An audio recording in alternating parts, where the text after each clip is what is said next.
오늘 본문에서는 몇 가지 사건들과 그 교훈, 그리고 치병이적과 하나님 나라의 비유들 등 여러 가지 내용을 전해주고 있습니다. 먼저 주님께서는 빌라도의 로마군에 의해서 여기 이 예루살렘에서 죽임을 당한 몇몇 갈릴리 사람들에 대한 사건과 또 실로암 망대가 무너져서 이 건축물의 잔해에 의해서 많은 이들이 죽었었던 어떤 재난사고를 거론하셨습니다. 아마 빌라도는 평소에는 저 지중해 연안의 북쪽 가이사랴에서 주둔하고 있지만은 6월절은 수십만이 모이는 명절입니다. 그래서 6월절에는 예루살렘에 와서 그의 직무를 보고 있었습니다.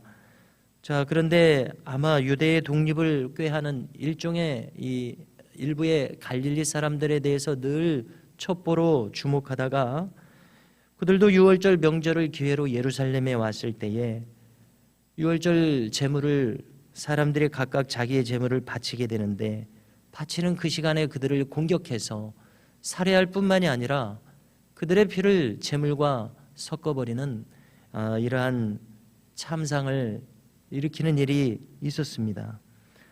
그래서 주님이 여기에서 이 사건을 가지고 깨우치시는 중요한 교훈은 이 사람들이 다른 갈릴리 사람들보다 죄가 많아서 이러한 해를 당한 것이 아니라 말씀하시는 점입니다. 또 마찬가지로 실로암 망대라는 유명한 건축물이 있었는가 봅니다. 거기서 무너져서 18명이나 죽었는데 그들이 더 죄가 많아서 이런 재난 사건을 당하는 것이 아니라는 것입니다. 자, 이러한 갑작스런 큰 사건들은 보통 사람들의 인식 속에서 인과응보적인 징벌로서 이런 일을 당한다, 이렇게 생각하기가 먼저 쉽습니다. 그렇지만 주님은 말씀하시기를 이 모든 재난이 징벌로서 주어지는 것이 아니라는 겁니다. 우리가 주일에도 다루었었습니다마는 어떤 사람은 죄가 없어도 이런 일을 당할 수 있고 죄가 있는데도 이런 재난이 피해갈 수도 있는 겁니다.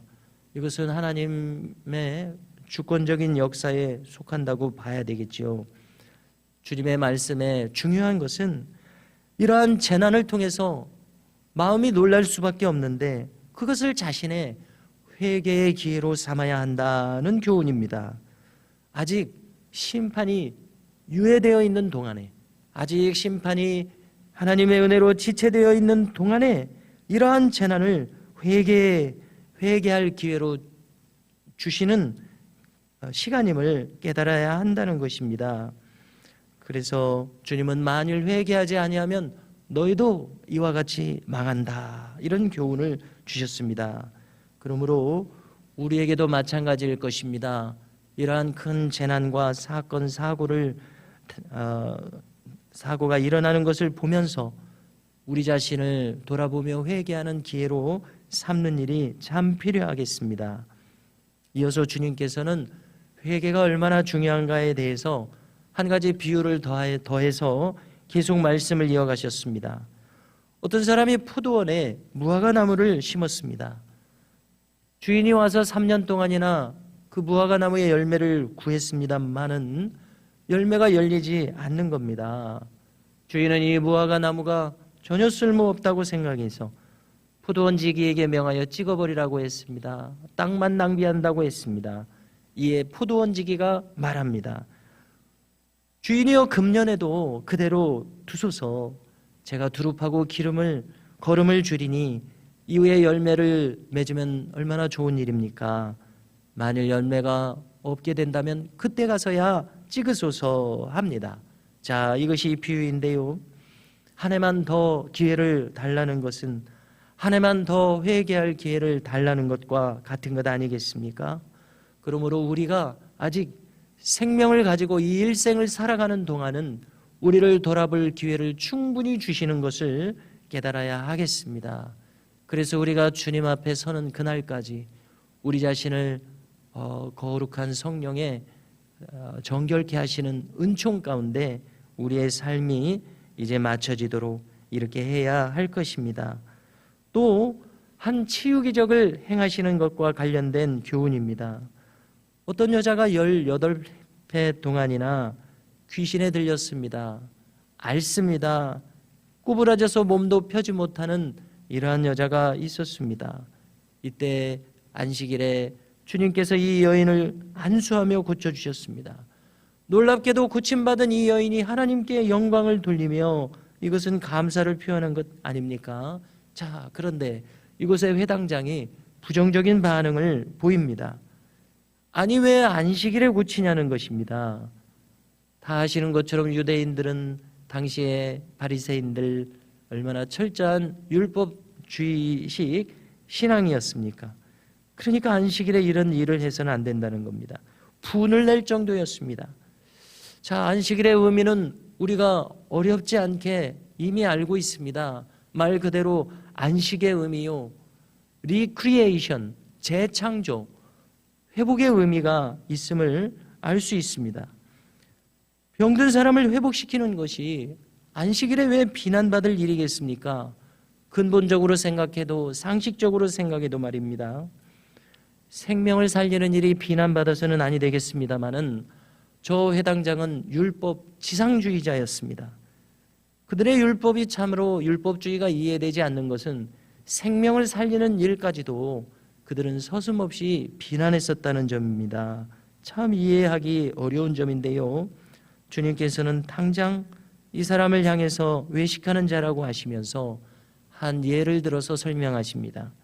너희는 안식일이라도 너희의 소나 나귀를 끌고 가서 물을 먹이지 않느냐? 물을 먹이지 않으면 안 되는 거 아닙니까? 생명에 작용을 하는 동물들이기 때문에. 이 말씀을 하시고서 그렇다면 18회 동안이나 사탄에게 매였던 이 아브라함의 딸 아니냐, 하나님의 자녀 아니냐, 사람 아니냐, 사람을 고쳐준 일이야말로 저 동물에 비했을 때 안식일에 얼마나 합당한 일이냐 반문하셨습니다. 자, 이렇게 이치에 맞는 설명을 더하시자 비난했던 사람들은 양심의 가책을 받으며 부끄러워했습니다. 나머지 모든 무리는 기뻐하며 하나님께 영광을 돌리는 이러한 상황으로 이어졌습니다. 자, 모든 말씀이 아마 관련이 있다고 생각을 합니다마는 마태복음에서는 13장에 집중적으로 나타나는 천국 비유의 한 대목을 여기에 더하십니다. 겨자씨의 비유와 누룩의 비유입니다. 하나님 나라의 비유죠. 하나님 나라의 이치를 말씀해 주시는 겁니다. 하나님 나라의 속성은 마치 작은 겨자씨가 나무처럼 커지는 성장을 그 속성으로 가집니다. 그것이 하나님의 말씀의 씨앗이기만 하면 이처럼 크게 성장하는 것이 하나님 나라의 원리라는 것입니다. 정말 말씀의 씨앗이 심겨져 이것이 놀랍도록 성장하는 역사가 우리의 심령과 우리의 삶 가운데 있기를 간절히 소망하고요. 뿐만 아니라 적은 누룩이 가루 서말에 집어넣었을 때에 그 적은 누룩이 가루 서말 전부를 부풀어 오르게 하게 되는 것처럼 이 비유는 그 본질이 변화되는 것을 의미하는 것 아닙니까? 거듭남의 역사, 그 본질적인 모든 성품과 성향 또 속성이 완전히 그 질적인 변화를 일으키는 것 말입니다. 하나님의 말씀이 우리 안에 심겨지기만 한다면 우리에게 반드시 이러한 놀라운 질적 변화가 일어날 것을 주님은 이렇게 비유를 통해서 하나님 나라의 경영 원리를 말씀해 주시고 계십니다.